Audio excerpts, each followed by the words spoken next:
네, 고유량 방법부터 다시 시작을 할게요. 고유량 방법에 이제 벤츄리 마스크가 이렇게 나와 있는데, 벤츄리 마스크는 사실 고유량 왜 여기다 이렇게 넣어놨는지 모르겠는데, 마스크 부분으로 다시 넘겨서 해주셔도 상관없어요, 사실은. 여기에 아마 여기 넣어놓은 게 고유량으로 넣는 게 정확한 FiO2에 맞춰서 제공이 가능하다. 이것 때문에 일단 여기다가 고유량으로 일단 넣어놓은 것 같은데요. 어쨌든, 여기에서 보시면 이제 벤츄리 마스크가 여기 4에서 12리터까지 이렇게 줄 수 있다는 게 사실 오타예요. 여기 보시면 24에서 50% 산소를 공급을 가능하다 이렇게 되어 있죠. 그러면 여기에 FiO2를 지금 이렇게 적어놨는데 24면 몇 리터예요? 1리터잖아, 1리터. 그지? 그러니까 여기는 1리터부터 12리터까지 일단 다 줄 수 있다. 자, 1리터를 주려면 보통은 여기에 벤츄리 마스크가 이렇게 해서 마스크를 이렇게 끼게 돼 있는데 여기 보면 1리터다 이렇게 되면 여기 열림이 거의 창이 다 이렇게 칸이 있고 돼 있고 이게 고용량으로 갈수록 요 창이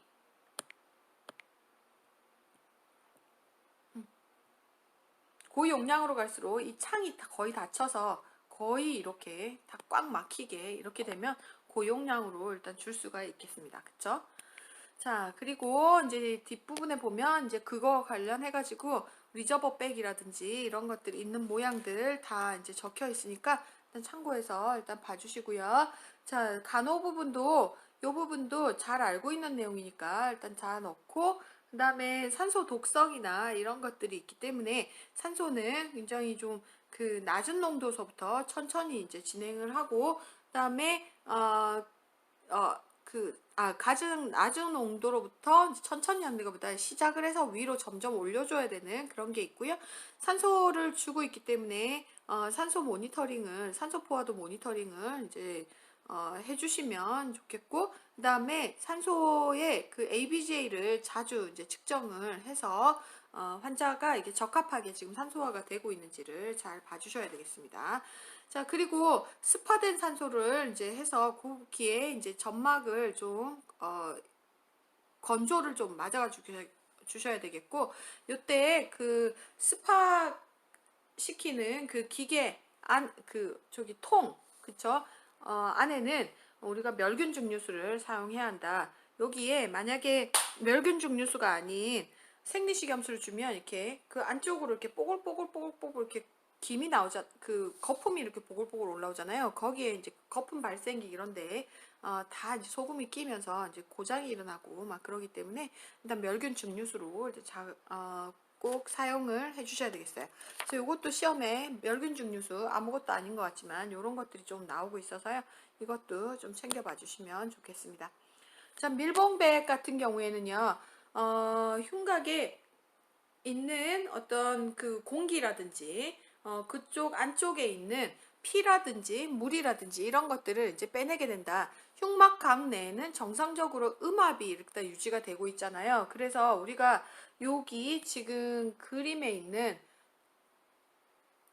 요거를 이제 옛날에는 이렇게 뭐 세 통을 다 썼겠지만 요즘은 요게 한 통으로 이렇게 만들어져서 나오잖아요. 그래서 환자로부터 이렇게 나오는데 어느 한 개는 요게 꼭 이렇게 물에 잠겨 있어야 됩니다. 네.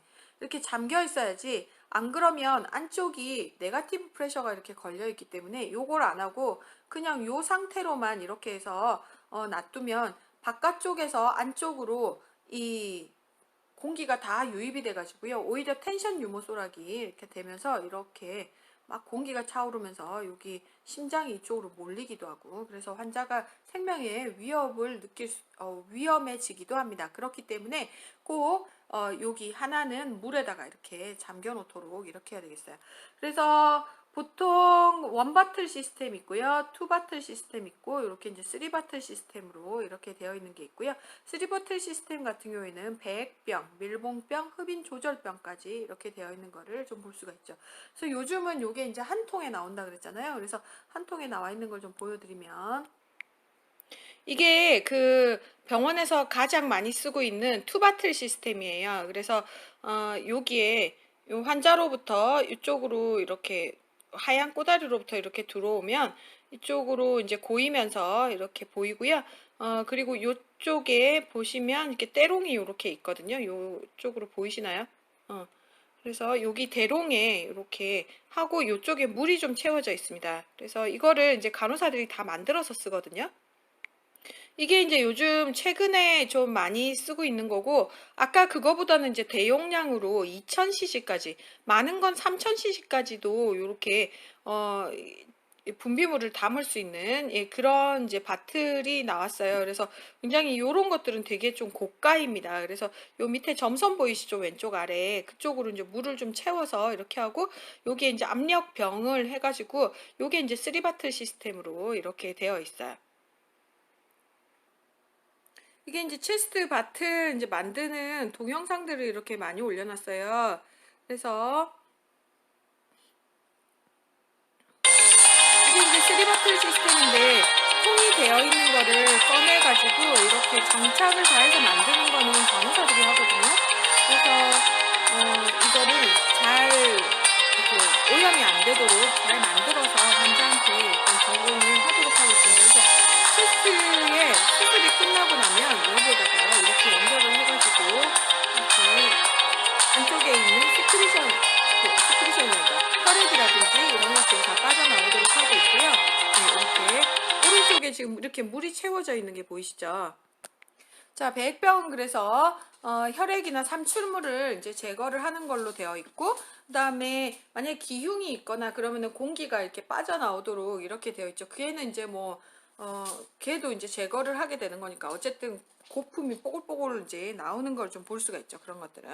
자, 해서 일단 관이 몇 개냐 이런 것들은 뭐 중요한 건 아니고 하나가 꼭 어떻게 된다? 물에 잠겨 있어야 된다. 두 개가 이렇게 있으면 환자한테 나오고 하나는 꼭 이렇게 잠겨 있어야 되겠다.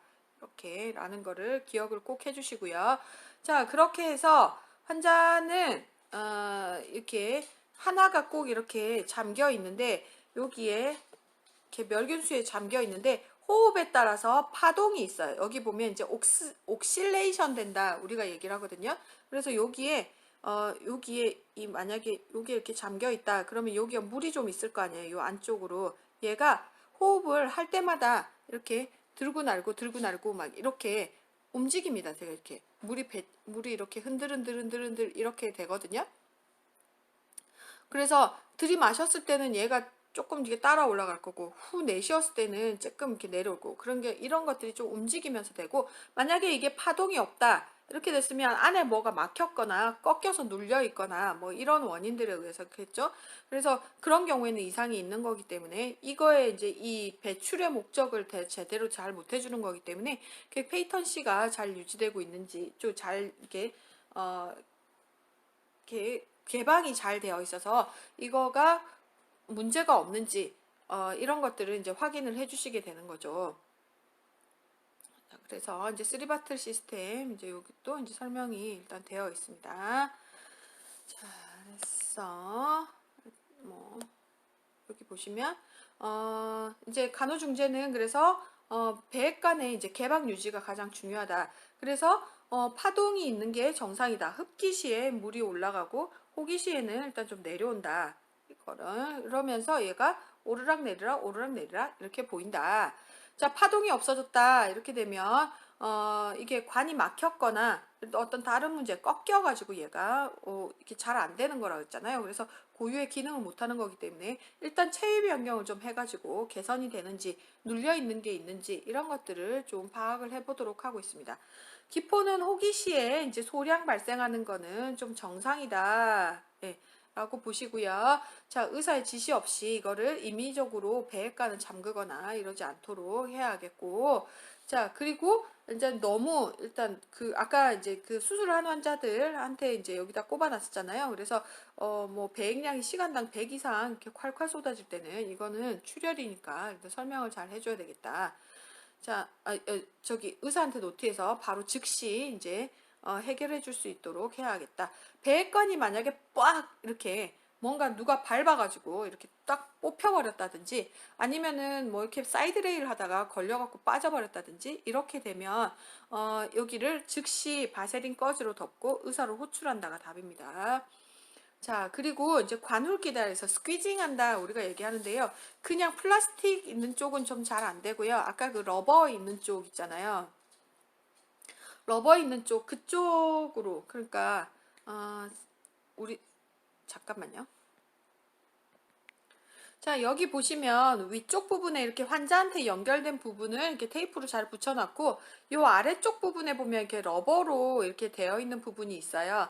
여기 요 부분을, 우리가, 이렇게 그냥 하면 손이 아프잖아요. 그쵸? 그래서 젤리 같은 거를 좀 묻혀가지고, 이렇게 쭉쭉 이렇게 이제 당겨주면 그쪽으로 있는, 그쪽 안에 있던 어떤 혈액 응고물이라든지 이런 것들이 이제 쭉 빠져나오면서 쪽으로 이제 이렇게 원래 목적이 이제 배액이 이제 잘 이제 되고 이제 개방성이 유지가 되는 그런 게 있겠죠.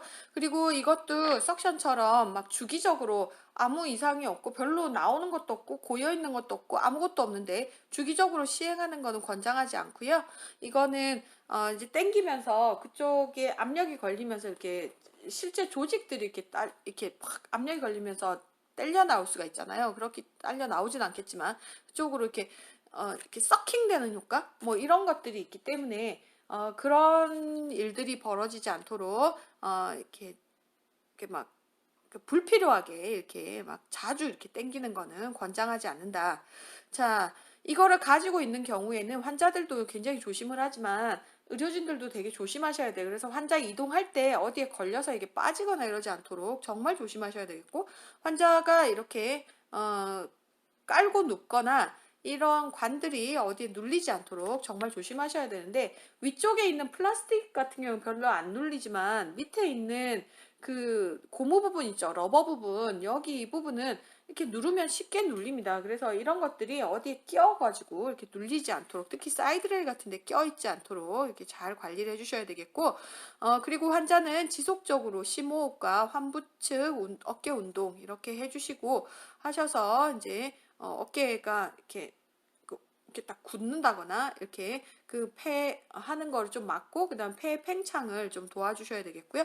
배액병은 환자보다 항상 낮은 곳에 위치하도록 하고, 일단 얘가 그 엑스레이가 엑스레이 찍어봤을 때 폐가 완전히 재팽창이 됐거나 배액물이 배출이 된 게 확인이 되면 이제 제거를 하겠죠. 그래서 흉관 제거 30분 전에 진통제를 투여한다 이렇게 돼 있지만 뭐 모든 환자에 이렇게 주는 건 아니고요. 일단 주면 좀 도움이 좀 됩니다. 자, 그렇게 해서 이거를 호흡을 이렇게 한 다음에 숨을 후 내쉬고 딱 참은 상태에서 열을 훅 이렇게 뽑고요. 거기에 그 실 같은 게 이렇게 있거든요. 그래서 그걸 이렇게 꽉 막고 그다음에 딱그 꺼즈로 잘 덮어가지고 안쪽으로 네가티브 프레셔니까 이렇게 공기가 밖에서 안으로 들어간다 그랬죠, 호흡할 때. 그래서 이거를 단단히 이제 고정을 해가지고 이제 밖으로 이렇게 단단히 고정을 밀폐 드레싱을 해가지고 공기가 안쪽으로 들어가지 않도록 공기 유입을 꼭 방지를 하셔야 되겠다. 자, 그리고 뽑고 나서 이제 흉부 방사선 촬영을 해가지고요. 혹시 또 뽑고 나서 이상이 없는지를 꼭 확인을 해주셔야 되겠습니다. 자, 뽑을 때는 어떻게 한다? 숨을 내쉰 다음에 참고 뽑는다. 그거를 기억을 해주시면 되겠습니다. 자, 이제 상부 기도질환 나와 있는데요. 감기는 우리가 보통 이 감기, 급성 비염 이런 것들은 커먼 콜드는 대부분 바이러스에 의해서 좀 많이 생기는 거고, 뭐 이런 바이러스들 종류에 따라서 뭐 이렇게 증상들이 조금씩 이제 다르고, 이게 뭐 그 증상의 정도도 좀 다르죠. 자, 보통 잠복기 한 48에서 72시간 정도 일단 가지고 있으면서 이후에 이제 이렇게 배양기, 그죠? 인큐베이팅 기간이 지나고 나면 이렇게 증상이 좀 나타나고 이렇게 되면서 각종 이제 증상들이 그때 유행하는 그 균에 따라서, 그리고 그 증상에 따라서 이렇게 좀 다양하게 이렇게 나타나고 있습니다. 자, 치료는 바이러스 질환이기 때문에 굳이 뭐 이렇게 항생제를 쓸 필요는 없어요. 그래서 일단 좀 잘 쉬고 그다음에 좀 이렇게 대증 치료 이런 것들을 하면서 좀 이제 낫도록 이렇게 해주시면 되고요. 그리고 물 많이 먹고 이렇게 하면 좀 많이 도움이 좀 많이 됩니다. 그래서 콧물이 나거나 뭐 기침이 나거나 뭐 이렇게 되면 이렇게 뭐 이렇게 굳이 권하지 않아도 환자가 좀 많이 먹으려고 할 거예요. 그래서 일단 물은 좀 많이 먹도록 그렇게 하시고 2차 박테리아성 감염이 있을 때만 항생제를 이제 투여하는 걸로 이렇게 보시면 되겠습니다. 자, 그리고 이제 나머지는 읽으면 아시는 부분이고, 여기에 그 코 풀 때는 항상 입 벌리고 코 풀어라. 지가 원하는 만큼, 시원할 만큼 코를 풀면 이제 무리 가니까 꼭 이제 어, 이렇게 코에 이렇게 흐르는 거를 좀 이렇게 닦아주는 정도로만 이렇게 하시고 입을 벌리고 코를 이제 풀도록 이렇게 하시면 되겠고요. 비염 같은 경우에는 알레르기성 비염과 비알레르기성 비염이 있어요. 그래서 여기에 보시면 IgE와 반응했다 이렇게 나와 있죠. 그래서 이 알레르기원은 IgE와 반응해서 매개체를 이제 방출한다 이렇게 돼 있죠. 그래서 요게 이제 지난번 18년도에 이제 2019년도에 IgE가 이제 시험 문제 한번 나왔던 적이 있습니다. 그래서 이런 경우에는 알레르기성이기 때문에 항히스타민 제제 이런 것들 이제 투여하는 것으로 되어 있고요. 비알레르기성인 것 같은 경우에는 어, 이것도 뭐 알레르기 원과 관련이 없지만 대부분 증상은 좀 비슷해요. 그래서 이것도 간호중재가 거의 똑같습니다. 거의. 이거 많이 쉬고 감염 예방하시고 이렇게 코풀기 이쪽 비공이 열려 있는 상태로 일단 풀어라. 그래서 그게 염증이 유스터키오긴고 여기 그 유스타키오간 쪽으로 일단 넘어가지 않도록 일단 입을 벌리고 이제 숨 이렇게 하도록 해라 이렇게 하고 있죠. 자, 코를 풀도록 해라 이렇게 돼 있고요. 부비동염은 우리가 축농증이라고 일단 많이 얘기를 하고 있죠. 그래서 이거 부비동염은 급성 부비동염과 만성 부비동염으로 일단 나누고 있습니다. 우리가 뇌에 보면 여기에 이렇게 공간들이 있죠? 이 공간이 있는 이유가 뭐라 그랬어요? 뇌에 이렇게 공명 효과도 주지만 뇌 뼈무게 자체를 조금 줄여주는 효과도 좀 있다고 했습니다. 이 공간 안에 염증이 이렇게 생기면서 이렇게 균들이 퍼지면서 이렇게 염증이 좀 많이 생기면서 이런 것들이 이제 생기게 되는 거죠. 그러면 보통 급성인 것 같은 경우에는 바이러스나 세균에 의해서 일단 좀 많이 생기는데 만성은 이게 이제 좀 반복적으로 이제 감염이 되거나 이제 지속이 되는 경우 이런 경우를 일단 얘기를 하고 있죠.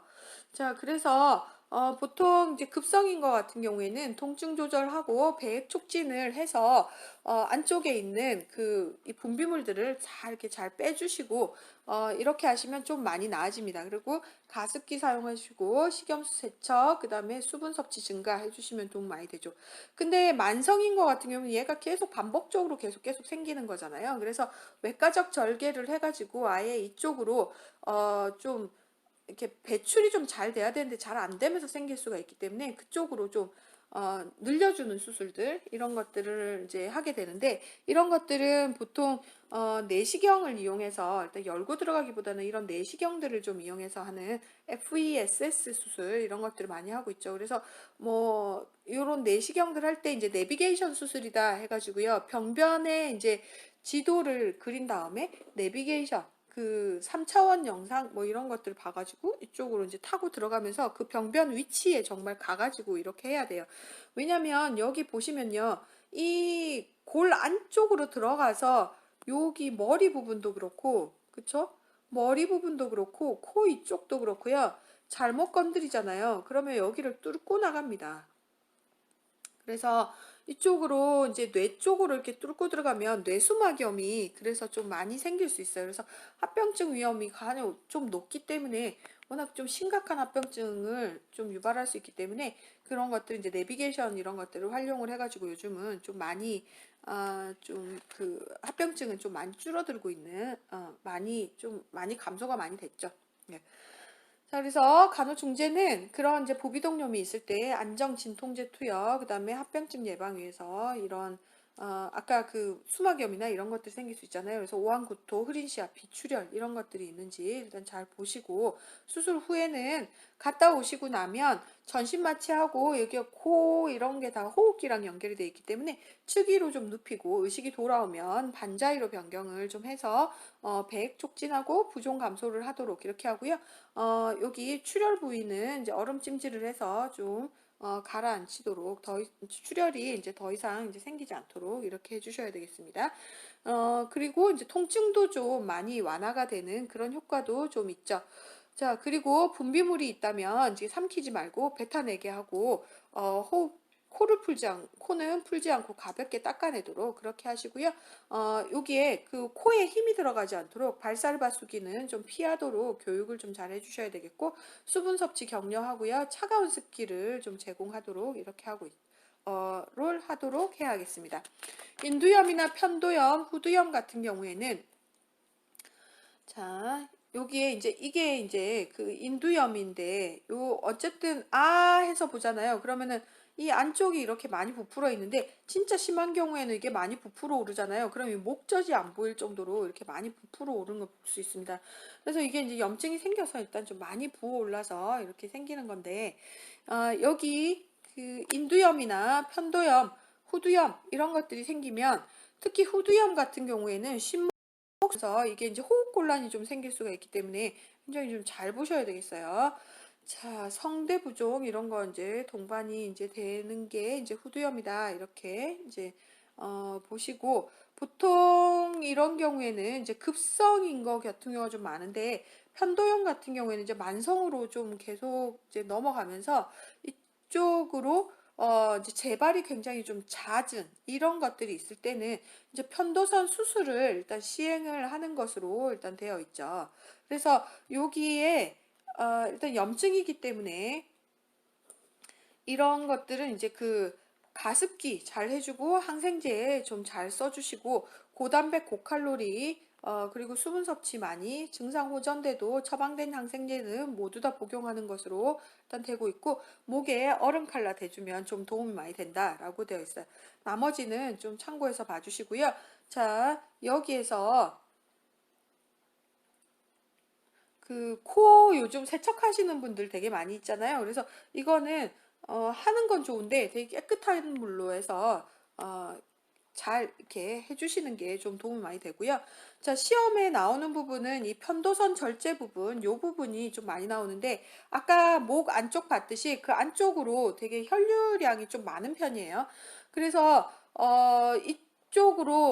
이쪽으로 수술을 하고 나면 출혈의 위험성이 좀 많이 높죠. 그래서 보통 수술 초기에는 물과 부드러운 음식을 좀 제공을 하고 얼음 조각들을 좀 많이 먹도록 이렇게 해서 원 없이 아이스크림 먹을 때가 요때 이제 편도선 수술을 할 때고 해서 이제 출혈이 생기지 않도록 또 이제 빨대 사용이라든지 유제품을 좀 그 자극이 가지 않도록 유제품을 제한을 하는 것으로 일단 되어 있고 그래서 여기에 주의사항들 잘 챙기시고요.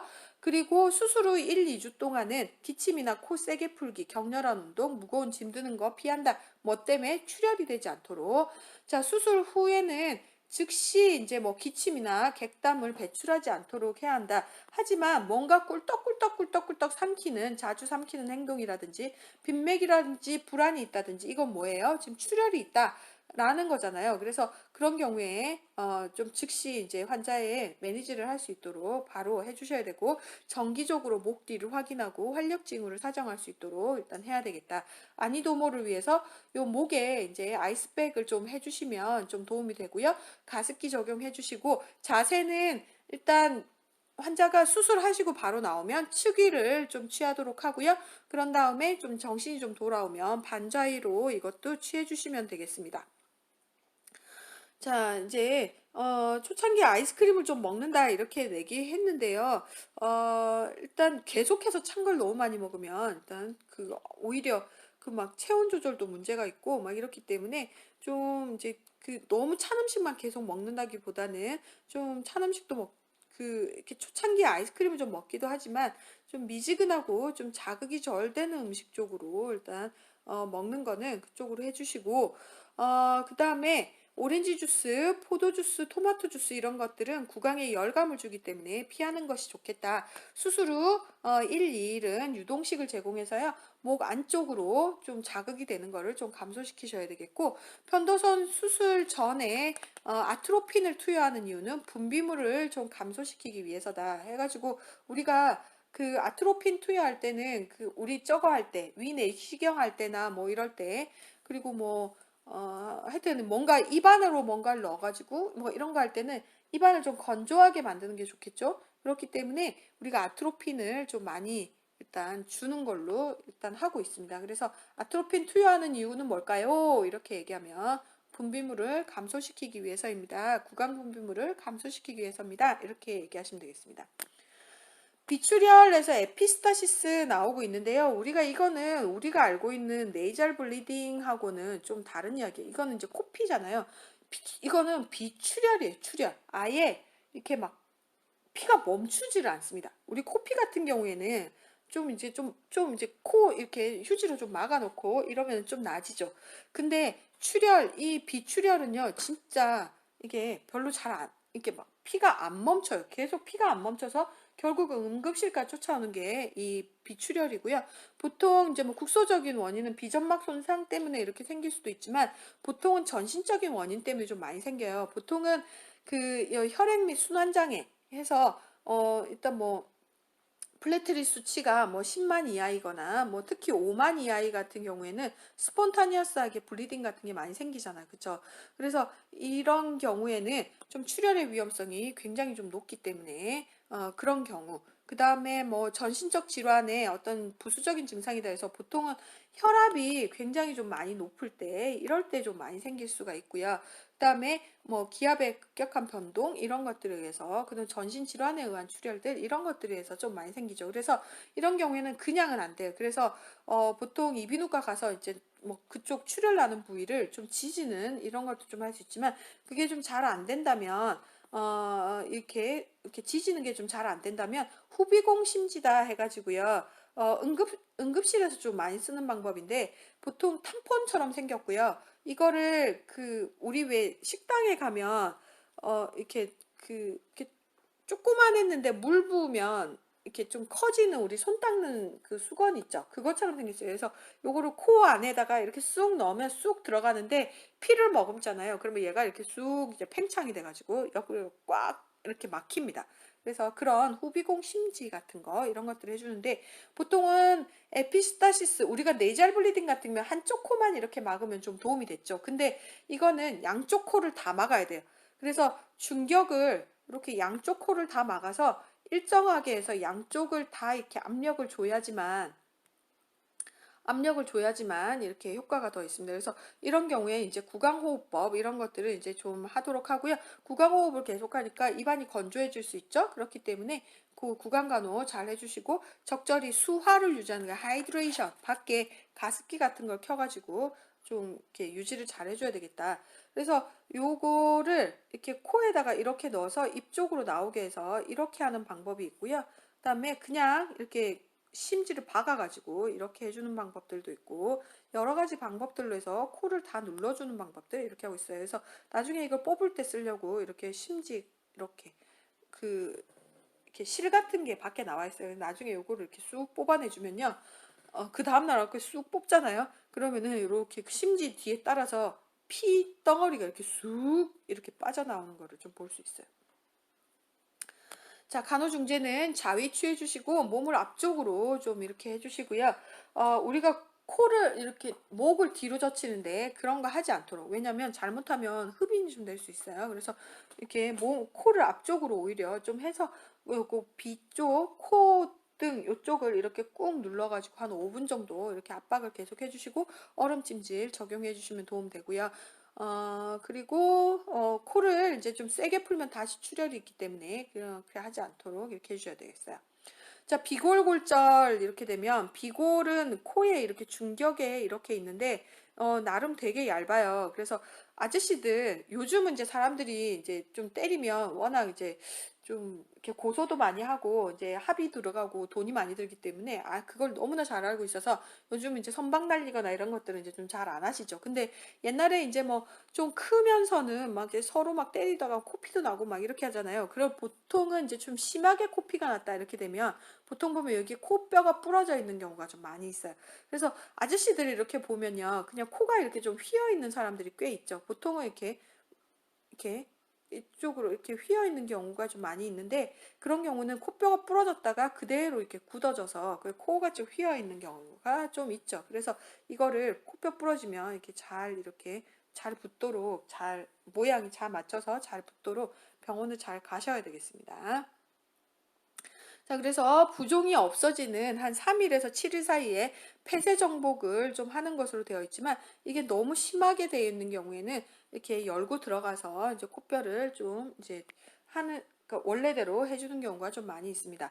하지만 이게 그냥 이렇게 그냥 둔 거, 그러니까 코뼈가 좀 휘었는데도 그냥 두잖아요. 그러면 비중격 망곡증이라고 해서 안쪽으로 이렇게 보면 우리가 바깥쪽에서 보면 콧구멍은 두 개지만 안쪽에서 보면 길이는 하나예요. 그런데 이쪽으로 이제 중격이 이렇게 중간에 있는데 얘가 이렇게 휘어서 한쪽을 이렇게 막는다거나 이렇게 되는 경우가 좀 많이 있어요. 그래서 한쪽 코에 이렇게